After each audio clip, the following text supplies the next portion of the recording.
रामकृष्ण हरी माऊली. भक्त पुंडलिकासाठी गोकुळातला परमात्मा चंद्रभागेच्या वाळवंटात प्रकट झाले. त्यावेळी भक्त पुंडलिकाने पांडुरंगाला उभे राहण्यासाठी वीट दिली. त्या विटेचे महत्त्व सांगा. गौतम ऋषींची पत्नी अहिल्या आणि देवादिकांचे देव इंद्रदेव. इंद्रदेवाने एक दिवशी अहिल्याला भ्रष्ट केलं. गौतम ऋषींनी अहिल्याला शाप दिला, तू शिळा होऊन पडशील, आणि इंद्रदेवाला शाप दिला, तू वाळवंटामध्ये वीट होऊन पडशील. इंद्रदेवाला पश्चाताप झाला, क्षमा मागितली, आणि मग उशाप दिला की त्रेतायुग संपल्यानंतर, द्वापारयुग संपल्यानंतर कलियुगाला प्रारंभ होईल, आणि कलियुगामध्ये असणारा भक्त पुंडलिकराय हे आईवडिलांची सेवा करत असणार.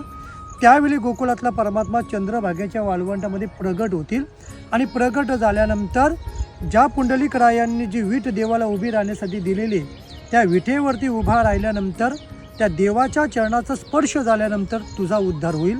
ती वीट म्हणजे देवादिकांचे देव इंद्रदेव आहेत. सुंदर ते ध्यान उभे विठेवरी करकटावरी ठेवून या, किंवा विठेवरी ज्याची पाऊले समान तोची एक दान शूरदाता. ती वीट म्हणजे खऱ्या अर्थाने देवादिकांचे देव इंद्रदेव आहेत. रामकृष्ण.